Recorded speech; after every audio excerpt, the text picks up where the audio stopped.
Hi, today we're going to dive into autosuggestion and immersion as effective ways of reprogramming our minds. You may well have heard of autosuggestion. Autosuggestion was popularized by Emil Q in his 1922 book entitled Self-Mastery Through Conscious Autosuggestion. What Emil Q came to realize was that we have both a conscious and subconscious mind, and that we need to communicate effectively with our subconscious minds if we want to be successful in life. Q believed that when our imagination is in conflict with what we consciously want to happen, the imagination will always win. Emil Q believed that by using autosuggestion, we could work at reprogramming our subconscious minds over time. Autosuggestions consist of an affirmation based on the present tense which reaffirms the desired outcome. Emil Q's famous autosuggestion goes like this: every day in every way I'm getting better and better. Basis of autosuggestion follows these principles. 1. Always in the present tense.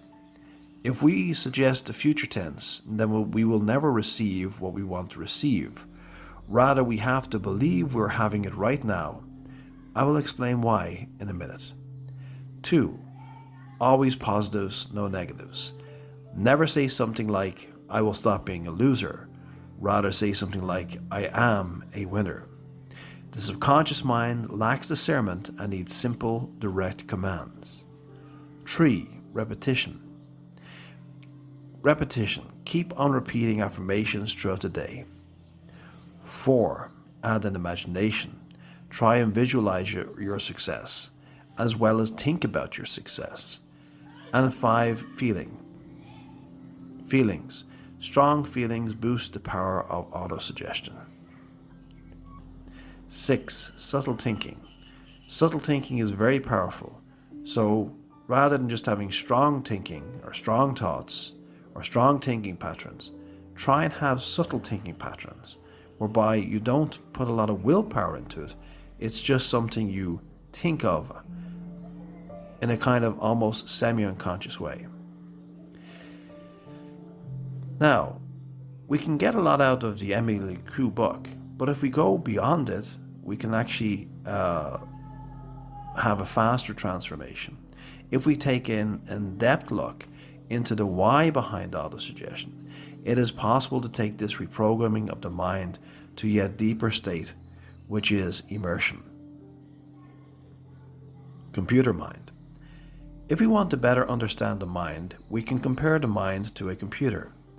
If we take a look at computers, they have an electronic aspect which is mediated by machine language, and then above machine language is the operating system, and then above the operating system are a series of programs that are ultimately at the service of the human user.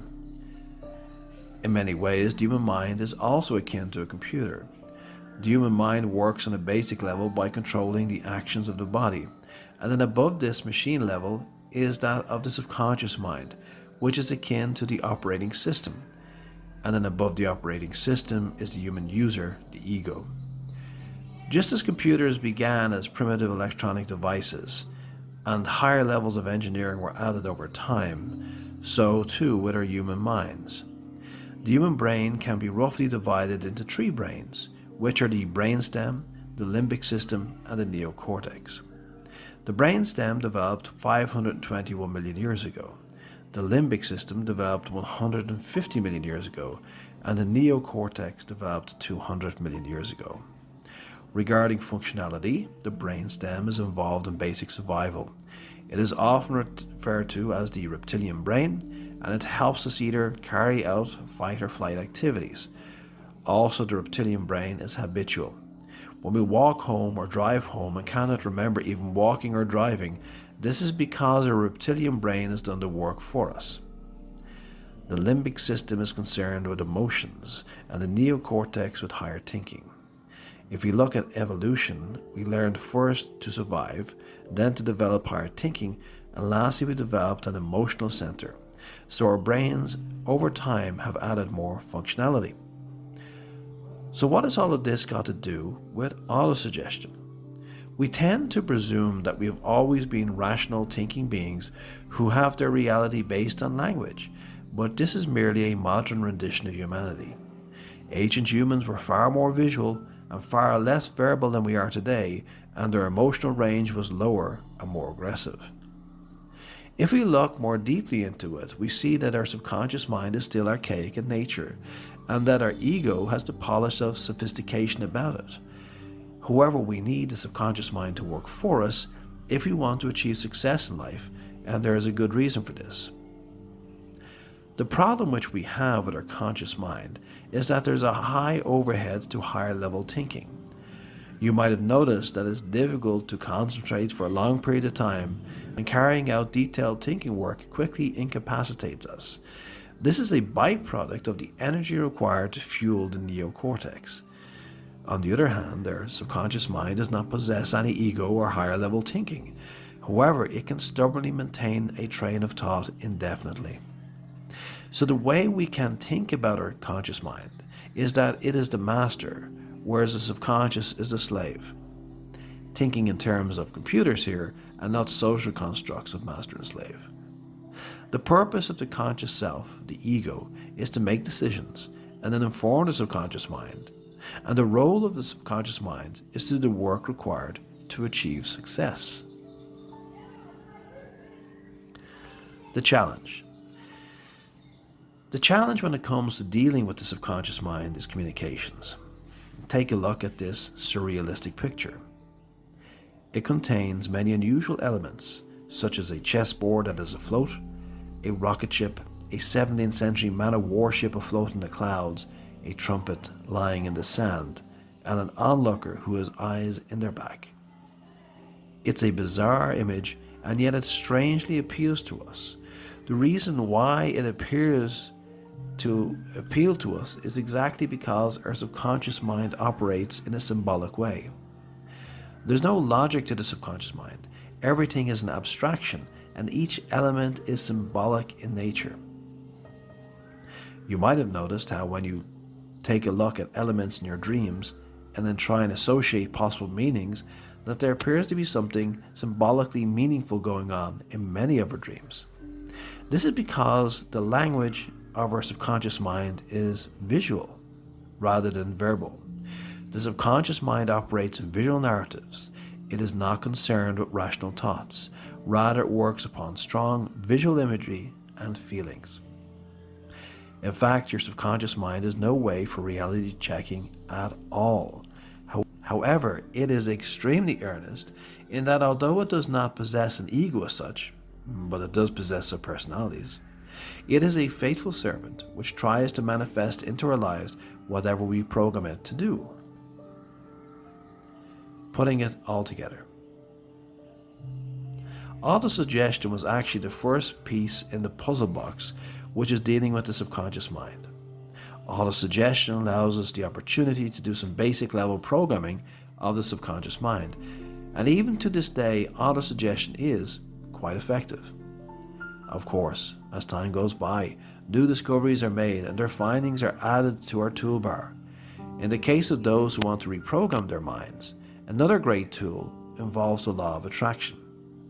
The law of attraction states that whatever we think about, feel about, and visualize on a regular basis, we bring about. Where the law of attraction differs from autosuggestion, or the populistic positive thinking of the 50s and 60s, it adds in the realization that we need to add in visuals and feelings into the mix. Now, I know that some of you might have difficulty in visualizing, but this is only on the conscious level. On a subconscious level, everyone possesses strong visual imagination. Now this leads on to something quite interesting and significant, in that say a person wants to reprogram their mind and they have a hard time visualizing. Well, they can conceptualize instead, and ultimately the same result will take place. From the perspective of the subconscious mind, visuals are symbolic elements and they break down into concepts anyway. So you can just as easily conceptualize as visualize. It's all the same to the subconscious mind. Immersion. After spending a lot of time thinking about this subject and researching it, I eventually came to realize that while autosuggestion is a very good tool, It is inevitably a tool and nothing more than that. Nobody goes to college to learn from books, even though that's what we do. We study books. But we study books for a reason. They are not an end in and of themselves. So when we look at autosuggestion and the New Age law of attraction material, what we get are a bunch of useful tactics. But the real question is, why do we need tactics in the first place? What is our end game? What do we want to achieve? We use autosuggestion, law of attraction techniques, quantum field meditation, and so on to bring about a new level of success in our lives. Now, these techniques are invaluable.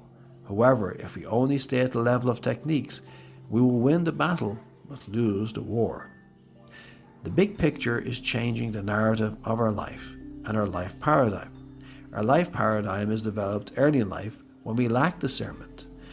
By around the age of 8, we develop our critical reasoning abilities, but up to that time, we are open receivers to whatever impressions come our way. Consequently, we are programmed early in life, and this becomes our narrative, and of course, if we look at the world around us, it's usually a negative one. To change our life for the better, we need to have a new narrative, and the easiest way of getting there is via immersion. So what is immersion? Immersion is the process of surrounding ourselves with a life which we want to live. If we take a look at the law of attraction material, what it suggests is that we manifest a life about us, which is a reflection of what we think and believe within ourselves at a deeper level. This is why we use autosuggestion to provide positive statements regarding how we want to live our lives. We can also imbue this with strong emotions and visuals so as to appeal to our subconscious mind. Over a period of time, our subconscious mind will respond as it is the slave and tries to give us what we direct it to. If we are consistent in our thinking and our acting, over time it will reprogram our subconscious mind and it will endeavor to provide us with a new reality. Now this works because our subconscious mind does not know the difference between reality and fantasy. Remember, it is living in a kind of disorganized, associative dreamlike state, so it simply tries to give us what we order it to give us. In immersion, we simply take this one step further by realizing that our reality is a byproduct of our intention. You see, if you ask most people on the street, do they believe they will ever be rich? The majority will answer by saying that they will believe it when they see it. But they are putting the cart before the horse. You see, when we think in terms of quantum field, reality is bending itself to our will. Wealth will not come on its own. Rather, you must believe in the wealth, and the wealth will show up on the material plane sooner or later. The same goes for successful relationships, jobs, promotions, good exam results, weight loss, weight gain, an existing life, and so on. The paradox here is that whatever it is you desire, you will not get so long as you are fixated on achieving it in some future date, or you are desperate to get it.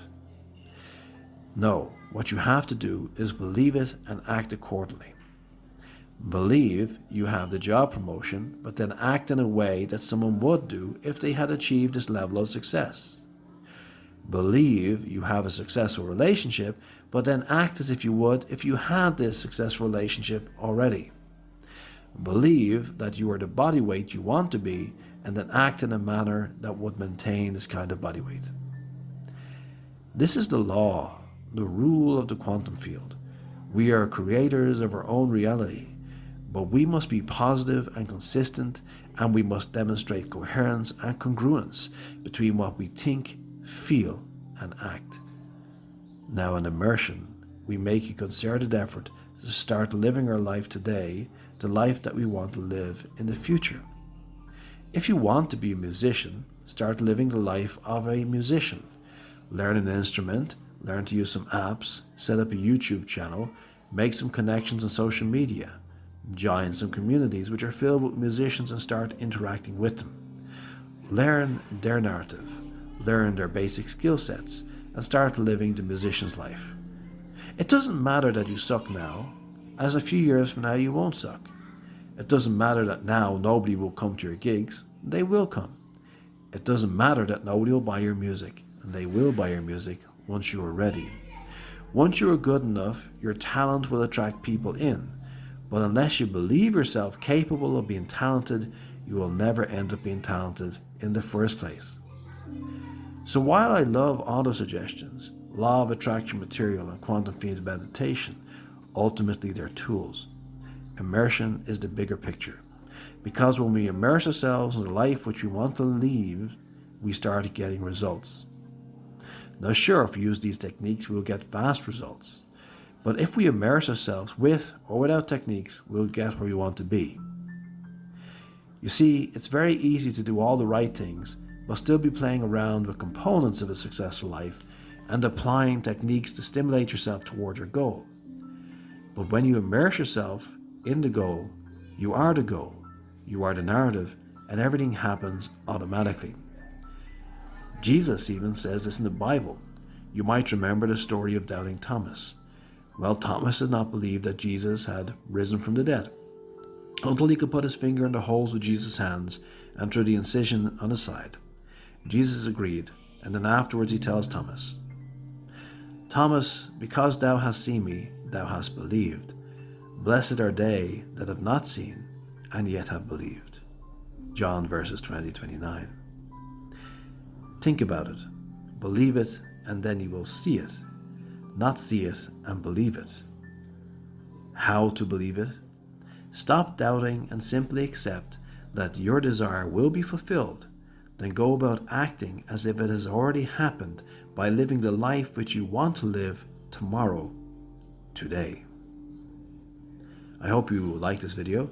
Please like and subscribe if you do, and I'll talk to you next time.